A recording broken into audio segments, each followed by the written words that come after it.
do verso 4 até o 16. O tema da nossa mensagem nessa noite é melhor serem dois do que um. É o texto que nós estaremos meditando nesta noite. Eu convido os irmãos a se colocarem em pé. E nós teremos uma leitura alternada à passagem. O presbítero Denis vai estar lendo essa passagem comigo.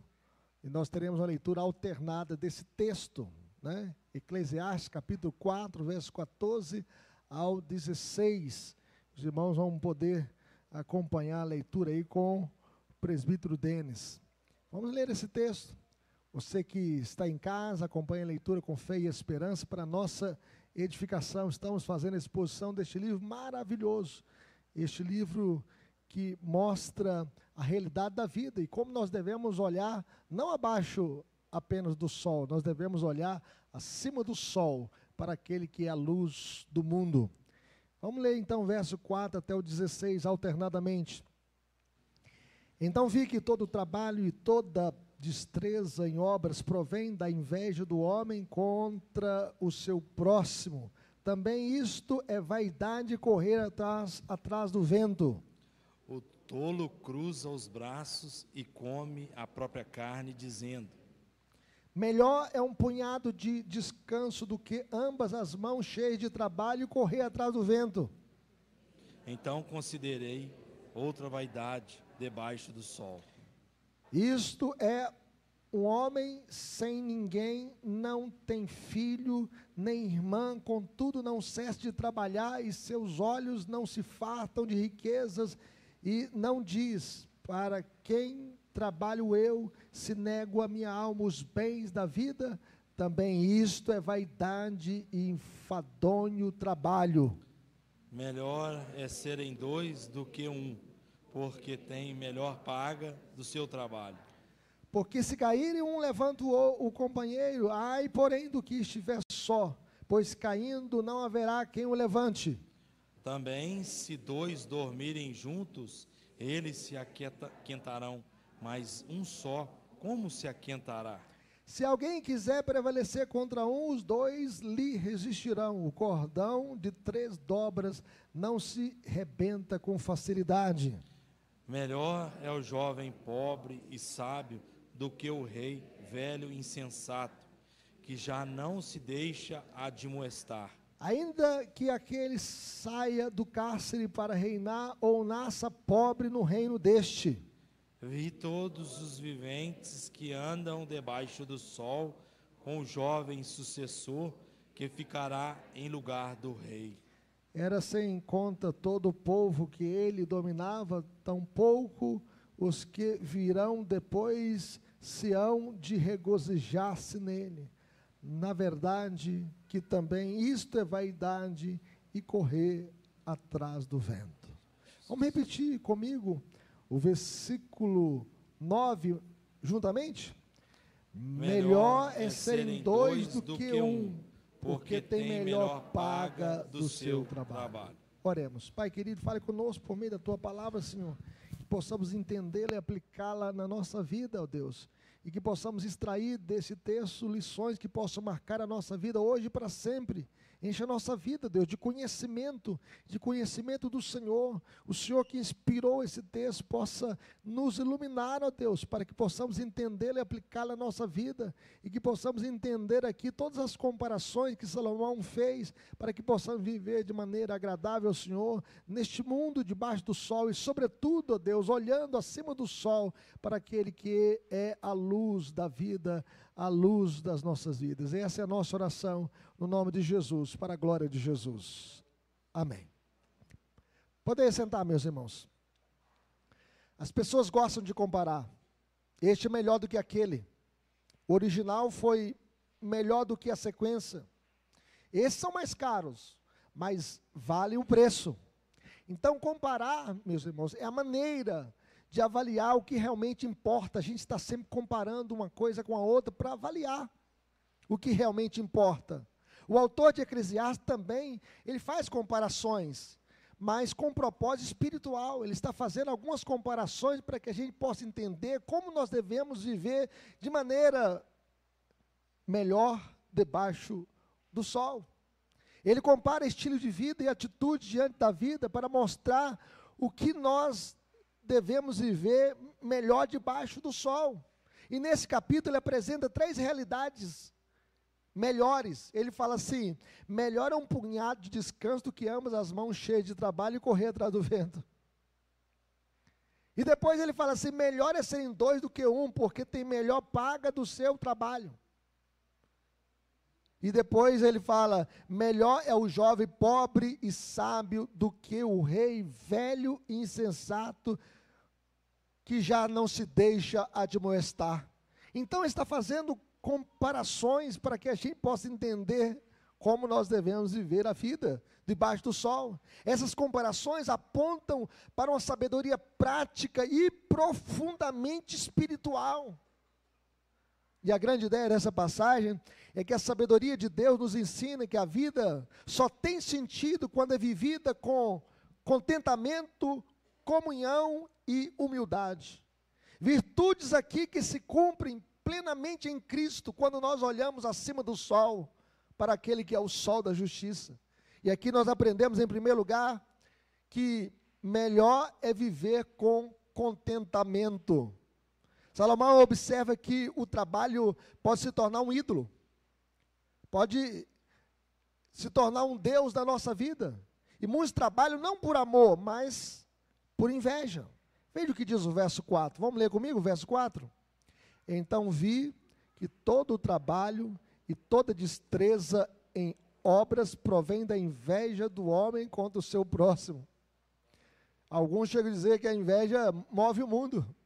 Muitas pessoas trabalham não porque querem ser próximos, é porque querem comparar com o outro, que é mais poderoso, que é mais sábio, que é mais próspero, que tem mais dinheiro, que tem mais coisas. O trabalho é um dom de Deus, o trabalho é uma bênção de Deus, mas pode ser distorcido pelo pecado. Como o pecado distorceu as coisas? E ele pode ser transformado em competição e cobiça. A inveja faz com que o ser humano trabalhe para ser superior e não para ser útil, não para ser um canal de bênçãos. Essa é a lógica da sociedade moderna, meu irmão. Não basta ter, é preciso ter mais do que o outro. Quando alguém descobre que o outro é mais rico que ele, fica triste, porque ele não é o mais. Ele tem muito, mas ele não tem mais do que o outro, então ele trabalha mais, ele com muito afinco para ter mais do que o outro, para se comparar com o outro. Mas Eclesiastes chama isso de vaidade, correr atrás do vento. É esforço sem sentido, é uma bolha de sabão, é busca sem descanso. Agostinho de Hipona, um dos pais da igreja, ele diz o seguinte, que a inveja é o mais insensato dos pecados, prejudica o invejoso e não afeta o invejado. Só faz mal para ele mesmo. A inveja é o oposto do contentamento. A inveja faz a pessoa olhar apenas ao lado, e não para cima, e não para Deus. E Salomão também vê outro extremo. Ele fala assim, o tolo que cruza os braços e come a própria carne. Veja bem, o tolo aqui é o preguiçoso que cruza os braços. Alguns chegam a dizer que o preguiçoso, ele divide o seu dia em 3 tempos. 8 horas para dormir, 8 horas para descansar, né? E 8 horas para não fazer nada. É assim a vida do tolo, ele divide o seu dia assim. Se o primeiro trabalha por inveja, o segundo não trabalha por indiferença. Um se esgota pelo excesso, o outro se consome pela omissão, por causa da preguiça. O preguiçoso é autodestrutivo, ele consome o que tem, perde a dignidade e destrói o que é. Segundo um comentarista chamado John Stott, ele morreu com 96 anos, era um inglês, tem muitos livros dele em português. Ele chega a dizer que o preguiçoso não faz nada por si mesmo, mas tudo o que tem ele destrói. Tudo que tem ele destrói. A Bíblia, meus irmãos, condena tanto o trabalho movido por cobiça, por inveja, quanto o repouso movido por indolência, por preguiça. Ambos são formas diferentes de viver a vida sem confiar em Deus. O primeiro tenta garantir isso por esforço. Eu quero ser mais importante, mais nobre, mais rico. E ele então vive de comparações. O segundo desiste por incredulidade. Ele então cruza os braços. É por isso que a Bíblia diz: vai ter com a formiga, ó preguiçoso. E a Bíblia chega a dizer que aquele que não quer trabalhar, que também não coma. E no versículo 6, o pregador então apresenta que a sabedoria está no meio termo. Veja o que diz o verso 6, vai aparecer aí na tela, para que você possa ler comigo. Vamos ler? Melhor é um punhado de descanso do que ambas as mãos cheias de trabalho e correr atrás do vento. Então nós podemos ver que aqui está a beleza, meus irmãos, da vida, a beleza do contentamento, trabalhar com gratidão e descansar com confiança. Salomão nos ensina que menos é mais, e que a verdadeira riqueza não está em ter tudo, mas em precisar de pouco. E aqui nós podemos ver que um punhado sugere o que? Suficiência, o bastante para viver com dignidade e paz. Um punhado de descanso do que as mãos cheias de trabalho. Então, quem tem um coração descansando em Deus, não precisa ter as duas mãos cheias da ansiedade moderna, da preocupação moderna. Nós precisamos ter contentamento, agradecer a Deus pelo que temos, pelo nosso trabalho, pelas nossas vestes, pela nossa casa, e viver sem comparações com o outro, e buscar ter as coisas por inveja ou cobiça. John Stott, ele diz o seguinte, que o contentamento é o maior tesouro, pois quem é contente é o mais rico dos homens. Você é contente com aquilo que você tem? Ou você trabalha por inveja? Ou você é preguiçoso que cruza os braços e também não quer fazer nada e vive na omissão? O contentamento encontra a sua expressão perfeita em Jesus. Olha para Cristo agora. Vamos olhar acima do sol. Até agora nós olhamos apenas na vida horizontal, na ótica humana. Agora eu convido a você a olhar acima do sol. Olhar para aquele que é o maior exemplo. Ele trabalhou com zelo. Ele serviu com amor. Ele confiou que o Pai supriria todas as suas necessidades.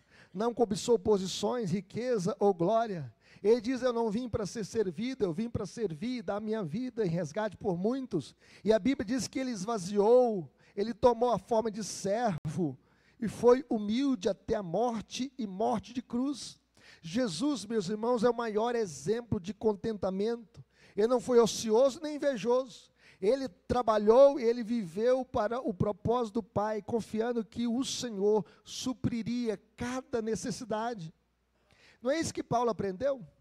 Paulo estava preso em Roma por causa da fé, e ele chega a escrever dizendo o seguinte: porque aprendi a viver contente em toda e qualquer situação, tanto ser estar humilhado, quanto também ter em abundância. Tudo posso naquele que me fortalece. Paulo aprendeu isso, meus irmãos, porque ele conheceu o Cristo que basta. Ele conheceu que o Senhor é o meu pastor e nada nos faltará. Ainda que andemos pelo vale da sombra da morte, não temeremos mal nenhum, porque tu estás comigo, a tua vara e o teu cajado me consolam. Preparas-me uma mesa na presença dos meus adversários, unges minha cabeça com óleo, meu cálice transborda. Bondade e misericórdia certamente me seguirão todos os dias da minha vida, e habitarei na casa do Senhor para todo sempre.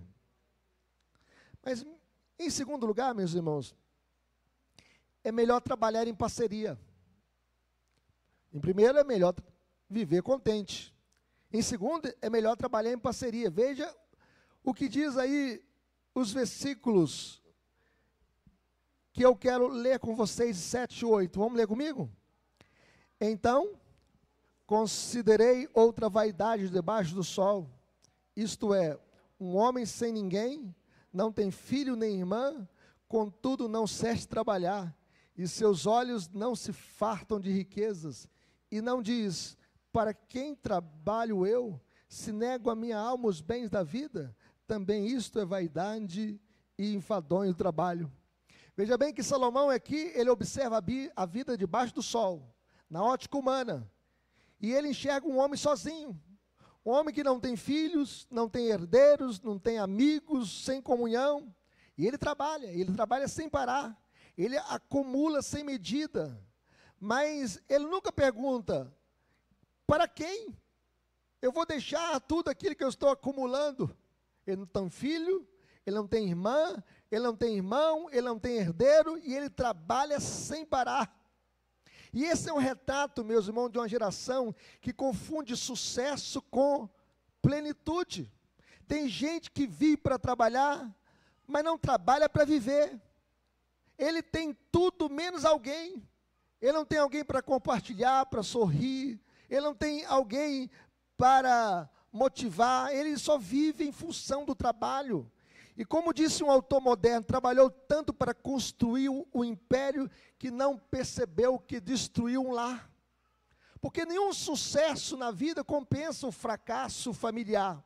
Segundo Haddon Robinson, não há nada mais vazio do que uma vida cheia de coisas, mais vazia de pessoas. Pessoas que vivem em função do trabalho, mas não têm amigo, não têm comunhão com as pessoas, não têm amizade. E o pregador chama isso, sabe de quê? De vaidade, enfadonho trabalho. Trabalhar, meus irmãos, sem amor e sem comunhão é o mesmo que correr numa esteira. Você já correu numa esteira? Você corre, sua camisa não sai do lugar. É assim a vida. Quando a gente não leva Deus em consideração e só vive em função de si mesmo. A solidão, meus irmãos, deste homem reflete o espírito de nossa cultura moderna. É o mito que as pessoas dizem, eu me basto. Tudo para mim. Só para mim. E para mais ninguém. Nós vivemos uma era que celebra a autossuficiência e ridiculariza a dependência. Mas o individualismo, meus irmãos, é uma mentira espiritual. Existem muitas pessoas individualistas. O ser humano, ele foi criado para a comunhão. O ser humano não foi criado para ser uma ilha. Não foi criado para viver no isolamento. Não foi para viver numa caverna. Ele foi criado para viver em comunhão. Comunhão com Deus e comunhão também com as pessoas. Nas palavras de Tim Keller, o individualismo é a tentativa de viver sem precisar amar. Desde o Éden, Deus declarou, sabe o que Deus declarou no início? Quando Deus fez todos os animais e o homem colocou o nome de todos os animais, e Deus fez um jardim do Éden para o homem, e o Senhor disse para Adão, não é bom que o homem esteja só, falei uma auxiliadora que lhe seja idônea. Deus fez Eva para Adão, para que ele pudesse compartilhar da vida com outra pessoa, a sua coigual. E Deus tirou Eva do lado de Adão, para ser a sua companheira, de junto do seu coração, para ser o amor da sua vida. Não tirou do osso do pé para que não pisasse na cabeça de Eva. E também não tirou do osso aqui da cabeça de Adão, para que a mulher não pisasse na cabeça do homem, mas tirou do lado para ser a sua coigual, a sua companheira. E isso, meus irmãos, não é apenas sobre casamento, mas sobre a estrutura da existência humana. Fomos criados à imagem de Deus, de um Deus trino. Nós temos um Deus que é trino, Deus Pai, Deus Filho, Deus Espírito Santo. Antes de Deus criar o homem e a mulher, Deus já vivia numa comunhão na trindade, na eternidade. Um Deus de relacionamento eterno entre o Pai, o Filho e o Espírito Santo. Por isso, viver isolado é viver contra a própria natureza de Deus. Por isso o pregador apresenta um antídoto contra a solidão. Melhor é serem dois do que um. Vamos dizer isso comigo? Melhor é serem dois do que um. Fala para o seu irmão que está perto aí, ó. Melhor é serem dois do que um. E essa é uma das frases mais práticas e pastorais de todo o livro. A vida, meus irmãos, é melhor compartilhada. Nós devemos compartilhar a vida. Deus não nos fez para a independência, Deus nos fez para interdependência. Nós precisamos uns dos outros. Eu não posso aqui nesta noite cortar o meu braço direito e colocar aqui na cadeira, porque não vai viver sozinho. O braço só tem a sua função no corpo. Ele não tem vida fora do corpo. Você também não tem vida fora do corpo de Cristo, fora da igreja de Deus, fora da família de Deus. Trabalhar em parceria é mais produtivo. Por isso ele fala assim: é melhor serem dois do que um, porque tem melhor paga do seu trabalho. Quando duas pessoas trabalham juntas, há sinergia. O que um não consegue, o outro complementa. Porque você não é tudo. Você não tem todos os dons, todas as habilidades, todas as funções. Na obra de Deus, meus irmãos, ninguém é completo sozinho. Paulo já dizia o seguinte: eu plantei, Apolo regou, mas o crescimento veio de Deus. Nós precisamos uns dos outros. E na igreja, meus irmãos, a produtividade espiritual não vem de gênios solitários, mas de corpos cooperativos. A comparação que Deus faz para o seu povo é que a igreja é um corpo, e corpo é movimento, e cada membro tem a sua função neste corpo. E a igreja é esse corpo, e o corpo não funciona com partes isoladas. Há um provérbio africano que diz o seguinte: sozinho nós podemos ir mais rápidos, mas juntos nós podemos ir mais longe. É melhor serem dois do que um, meus irmãos, porque é mais produtivo. É melhor serem dois do que um, porque eles podem ajudar um ao outro em tempos de crise. E quem é que não passa por crises? Quem é que não precisa de aconselhamento? Não precisa de um bálsamo no coração? Não precisa de uma mão ajuda para te levantar quando você cair? Não precisa de um conselho bom para te desviar do mau caminho? Por isso o texto fala assim: porque se caírem um levanta o outro. A parceria aqui não é só no trabalho, mas para os dias ruins. E quem é que não enfrenta dias ruins? Tem dia que a gente está mais para baixo do que barriga de cobra. Já notou isso? Você está para baixo mesmo, deprimido. Ter alguém que levante, ore e restaure é uma das melhores e maiores bênçãos da comunhão cristã. Nós precisamos de uma mão amiga. Nós precisamos de alguém que possa orar com a gente. E quando o irmão cai, o outro ergue com graça. Se o seu irmão cair, não é para você pisar nele, é para você levantá-lo, é para você aconselhá-lo, é para você ajudá-lo. Esse é o ministério, meus irmãos, do encorajamento, um dos mais poderosos na vida da igreja. Porque muitas vezes a gente quer mais recuar do que avançar, mais olhar para trás do que para frente, mais desviar do caminho do que seguir no caminho certo, e a gente precisa de conselheiros. Dietrich Bonhoeffer, ele foi um grande pregador na Alemanha, ele enfrentou Hitler, e ele morreu por causa da fé. Ele era um pastor, e ele chega a dizer o seguinte: o amor cristão se mede pela disposição de se curvar para levantar o outro. Você já se curvou para levantar o outro? Ajudar aquele que está caído? Que você possa encorajar o seu irmão, e que você possa estender a sua mão para aquele que precisa da sua ajuda. É melhor serem dois do que um, meus irmãos, porque um pode aquentar o outro. Se dois dormirem juntos, eles se aquentarão. A gente geralmente aplica isso aqui para o casamento, né? Coisa boa, marido e mulher viver a vida comum do lar, juntos, cama quentinha, abraçadinhos. Eu sempre falo assim: quando o marido dorme bufando de um lado, a mulher dorme bufando do outro, o capeta dorme no meio. Eu não sei como você está vivendo a sua vida conjugal, mas viver se aquentando, dormindo junto, se aquentando, é uma bênção de Deus. Mas esse princípio aqui, meus irmãos, ele transcende as bênçãos do leito conjugal. Ele pode ser aplicado para a família, para o casamento. Mas aqui o pregador, ele usa a imagem do deserto frio à noite. E quem viajava sozinho, ele corria o risco de morrer congelado. Mas quem tinha companhia encontrava calor. Assim também, meus irmãos, na jornada espiritual, o isolamento esfria o coração, mas a comunhão aquece a fé. Por exemplo, se você abandonar a comunhão na igreja, você vai esfriar. Por isso a Bíblia diz o seguinte: não deixemos de congregar como é costume de alguns, antes façamos admoestações, e tanto mais ver que o dia se aproxima. Às vezes você veio ao culto aqui com o coração frio, vazio, mais querendo abandonar a fé do que é segui-la. Mas quando você vem ao culto, você canta junto com o povo de Deus, você ouve uma oração, você ora a Deus, você lê a palavra de Deus, você ouve a pregação da palavra, o seu coração se aquece.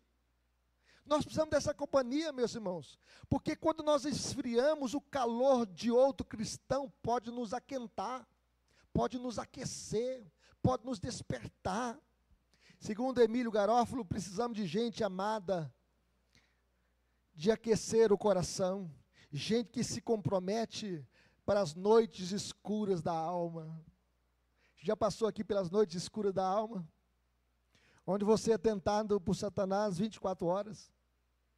Onde você tem tristeza, depressão, abatimento?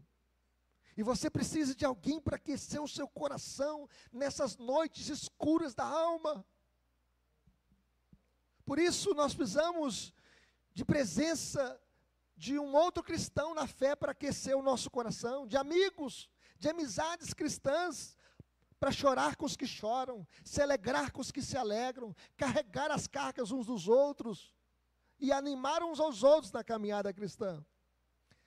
Mas o texto mostra ainda que é melhor serem dois do que um, porque eles podem proteger um ao outro. Nesses dias de tantos ladrões, né? Onde os ladrões agora viraram vítimas da sociedade, e não são mais responsáveis. A Bíblia chega a dizer, se alguém quiser prevalecer contra um, os dois lhe resistirão. Veja bem que a vida, meus irmãos, é uma batalha, ninguém vence sozinho. Ter um companheiro de fé é ter um escudo a mais contra os ataques do inimigo. E eu quero dizer o seguinte, que Satanás reconhece o seu ponto fraco. Ele sabe o seu calcanhar de Aquiles. Ele sabe onde você é mais vulnerável. E ele vai te atacar no seu ponto mais fraco, para que você possa cair. E outra coisa, quando os problemas vêm sobre a nossa casa, sobre a nossa família, eles não vêm sozinhos, eles vêm de turma. Ele vem para te arrebentar mesmo. A Bíblia diz que o diabo vem para roubar, matar e destruir. E o seu ataque é violentíssimo. Porque ele quer ver a sua morte, a sua destruição, a sua vergonha, o seu abatimento, a sua tristeza, a sua derrota. Na guerra espiritual, meus irmãos, nunca se combate só. Nós precisamos uns dos outros. E a igreja é um grande exército. Exércitos não lutam em duplas solitárias, mas em formação. Nós precisamos do povo de Deus. E quando um irmão intercede por outro, o diabo perde terreno. Nós devemos orar uns pelos outros. Nós devemos interceder uns pelos outros. Nas palavras de John Stott, cristãos solitários são alvos fáceis para o inimigo. Eu sempre falo que ovelha fora do aprisco é comida de lobo. Ah, você sozinho? A ovelha é um animal sozinho, fraco. Mas juntos no rebanho, nós temos mais força.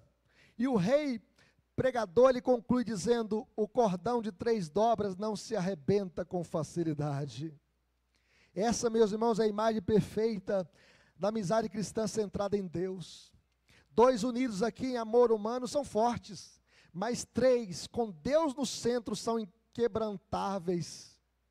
Deus no centro do seu lar, Deus no centro do seu casamento, Deus no centro do seu trabalho, Deus presente na sua vida. O laço que resiste ao tempo e à dor e às tentações, meus irmãos, é aquele que é tecido pelo fio divino. Que o Senhor seja a terceira dobra na sua vida, no contexto do casamento. Que o Senhor seja a terceira dobra, fortalecendo o seu casamento, fortalecendo a vida dos seus filhos, fortalecendo também você na igreja, que o Senhor seja a terceira dobra, e da sua amizade espiritual. O segredo da força é sempre o mesmo, Deus no centro. Eu pergunto, será que o Senhor está no centro da sua vida? Eu fico imaginando ali em Caná da Galileia, quando aquele casal enviou o convite para os parentes, para os amigos, para Maria, mas eles não esqueceram de enviar o convite para Jesus. Jesus estava naquele casamento, e aí, o casamento era uma festa de 7 dias naquele tempo, e eles estavam celebrando, faltou o vinho, E Maria então foi à presença de Jesus. Olha, faltou o vinho. E Jesus disse para Maria: mulher, o que eu tenho contigo? E Maria então diz: fazei tudo o que ele vos disser. E aí eles trouxeram as talhas, as águas, e Jesus então transformou aquelas águas em vinho, no melhor vinho. E nós podemos perceber, meus irmãos, que a presença de Jesus fez diferença naquele casamento, na vida daquela família, daquele novo casal, daquele novo lar. Jesus, meus irmãos, é que faz diferença na nossa vida. Que Ele seja a terceira dobra, para que você possa vencer, para que você não possa recuar, para que você não possa desistir, para que você não possa olhar para trás, mas que Ele esteja presente no centro da sua vida, para que você possa caminhar até o dia final. Jesus é o maior exemplo de trabalho em parceria. Ele escolheu 12 apóstolos, e depois ele escolheu mais 70 discípulos, e depois ele enviou-os de 2 em 2, e prometeu o seguinte: onde estiverem 2 ou 3 reunidos no meu nome, eis que estou no meio de vós. E nós estamos aqui nesta noite em nome de Jesus, e eu tenho a certeza plena que Ele está aqui no nosso meio, louvado seja Deus.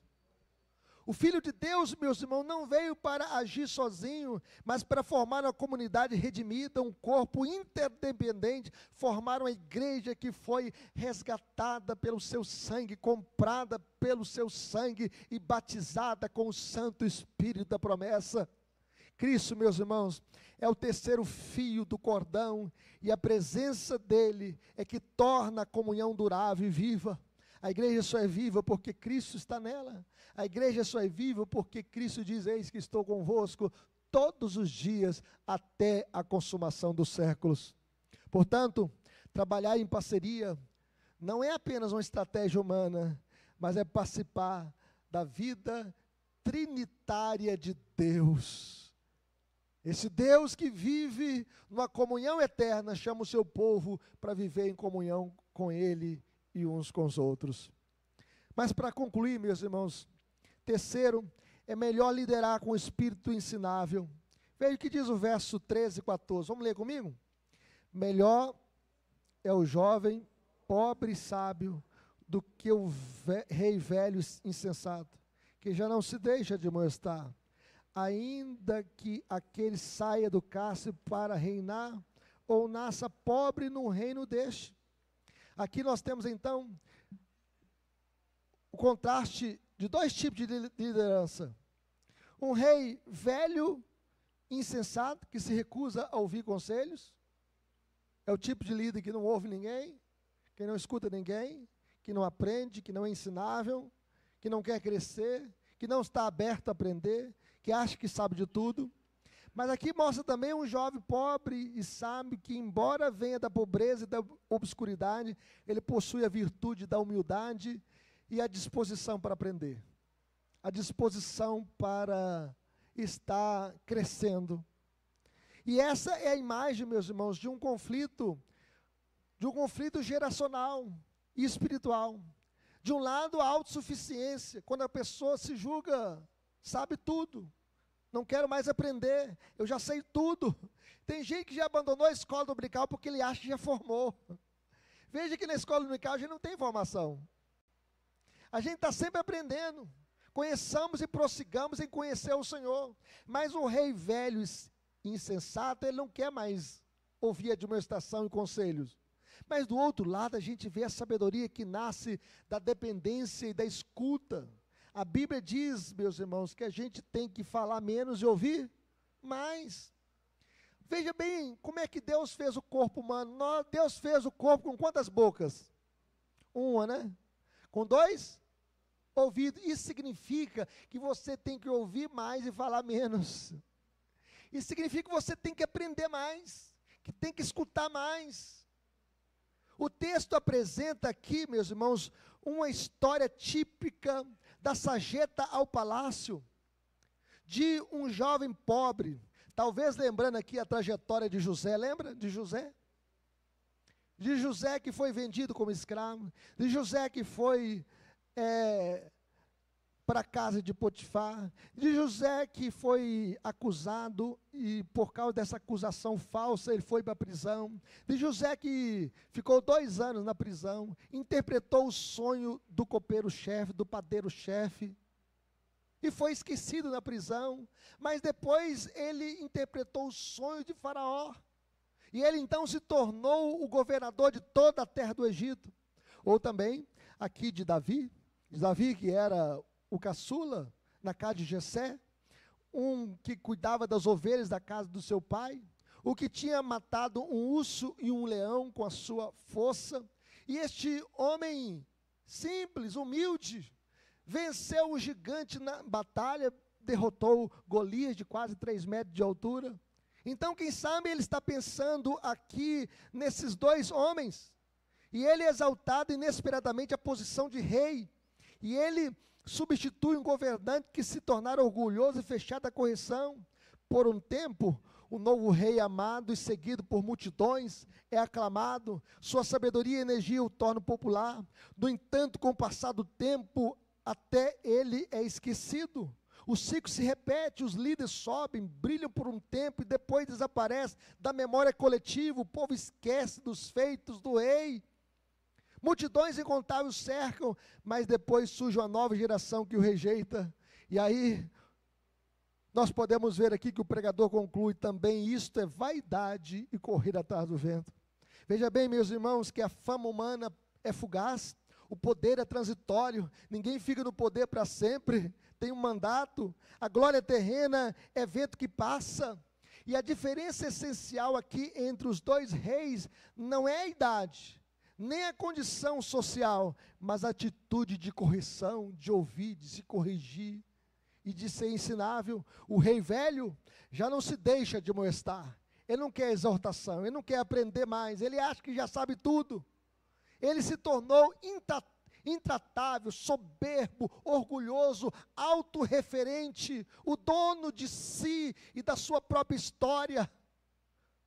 No passado, talvez tenha sido sábio, mas agora ele confia apenas em seu próprio julgamento, na sua própria força, na sua própria sabedoria.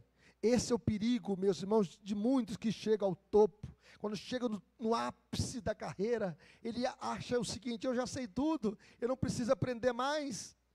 Esquece-se de que ninguém é sábio demais para ser corrigido. O mesmo ocorre, meus irmãos, em todos os níveis da vida, no lar. Quando o pai acha que não precisa aprender com o filho, e quando o filho vai crescendo, acha que já sabe mais do que os pais. Na liderança da igreja, quando o pastor acha que não precisa mais aprender, ou no trabalho, ou no ministério. E quando nós deixamos de ouvir, nós deixamos de aprender, e quando nós deixamos de aprender, nós começamos, sabe o que vai acontecer conosco? A cair, a afundar, a sucumbir, a ser derrotado. A Bíblia diz que o ouvido que atende à repreensão salutar hospeda-se no meio dos sábios. Por isso nós devemos ouvir a crítica construtiva para que possamos aprender e crescer. O texto, porém, encoraja os jovens humildes, mesmo alguém sem posição, sem prestígio, pode ser útil no reino de Deus, se tiver, sabe o quê? Um espírito ensinável. Nós devemos ter esse espírito ensinável. A verdadeira liderança, ela não nasce do poder, mas da sabedoria. É por isso que a Bíblia diz o seguinte: se alguém necessita de sabedoria, peça a Deus, que a todos dá liberalmente, nada lhes impropera, e se lhe há concedida. E a verdadeira sabedoria, meus irmãos, começa quando? Quando nós admitimos: ainda tenho muito a aprender. Deus usa aqueles que têm um coração ensinável, não os que se consideram prontos, mas aqueles que estão dispostos a aprender, a crescer, a se envolver com o reino de Deus. Eclesiastes finalmente nos leva à pessoa de Jesus, o único rei cuja glória não passa e cuja humildade é perfeita. O Senhor Jesus chega a dizer o seguinte: aprendei de mim que sou manso e humilde de coração. O Senhor Jesus diz assim: aquele que se humilha será exaltado, mas o que se exalta será humilhado.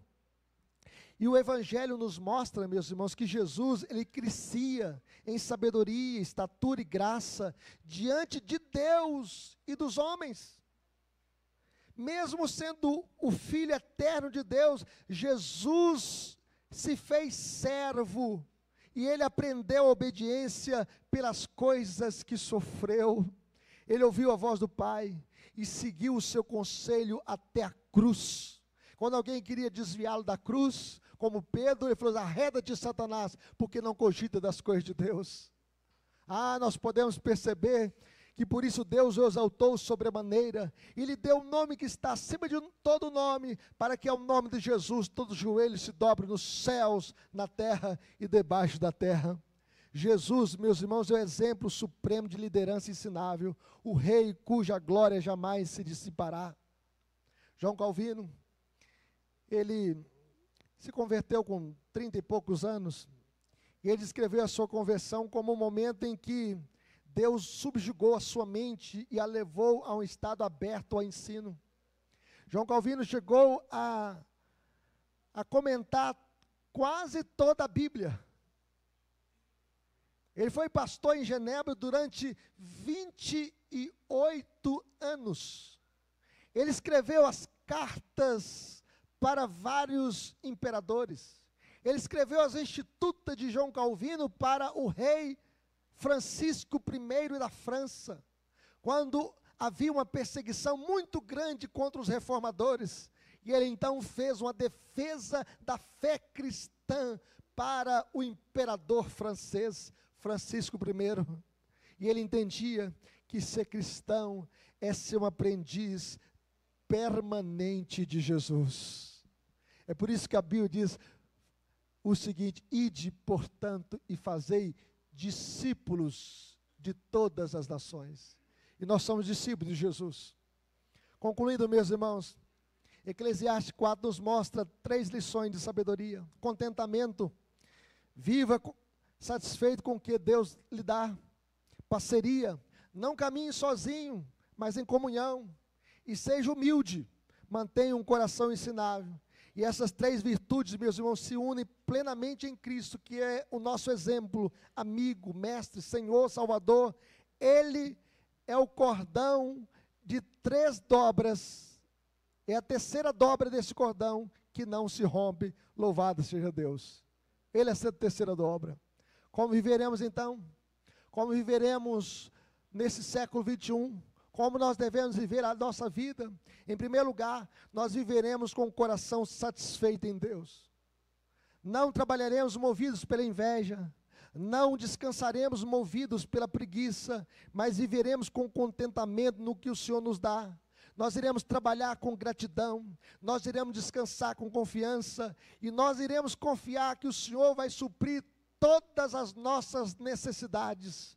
Fui moço e agora sou velho, porém jamais vi o justo desamparado, nem a sua descendência mendigar o pão. Como viveremos, meus irmãos? Viveremos em comunhão. Deus não chamou o crente para o isolamento. Não existe crente desigrejado, sem igreja, sem comunhão com o corpo. Nós não caminharemos sozinhos, meus irmãos, porque nós somos criados para parceria e não para isolamento. Nós somos a imagem e semelhança de Deus. Nós buscaremos relacionamentos que edifiquem, amizades que aqueçam, coração e parcerias que fortalecem a fé. É melhor serem 2 do que 1, porque tem melhor paga do seu trabalho. Então invista na comunhão cristã, caminhe com o irmão, sirva junto, ore junto, porque o cordão de 3 dobras, com Deus no centro, não se rompe com facilidade. Vive em comunhão uns com os outros. Viva em comunhão com o povo de Deus, e que você possa ter Deus no centro da sua casa, da sua família e do seu coração. Mas finalmente, meus irmãos, como viveremos? Viveremos com humildade. Não seja orgulhoso, tenha disposição de aprender. Não confiaremos em nossa própria sabedoria, mas manteremos um espírito ensinável diante de Deus e diante dos homens. Quero dizer para você, você pode até aprender com as crianças que chegaram aqui, ó. Até com a criança nós podemos aprender. Seremos líderes, meus irmãos, e servos moldáveis, sempre dispostos a ouvir, corrigir e crescer. Peça a Deus um coração humilde. Peça a Deus que tire todo o orgulho do seu coração. Sabe por quê? Porque a Bíblia diz que Deus resiste aos soberbos, mas a sua graça Ele dá aos humildes. Tem um homem na Bíblia chamado Nabucodonosor que comeu capim com os animais por causa do seu orgulho.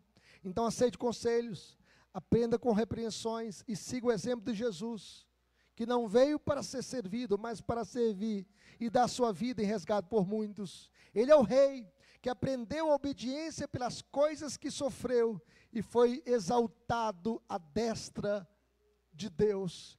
E o Senhor Jesus disse que aquele que se humilha será exaltado. Que Deus te abençoe, que Deus nos abençoe e que Ele fortaleça a nossa fé. Melhor é serem dois do que um. Que Deus nos abençoe. Vamos colocar em pé?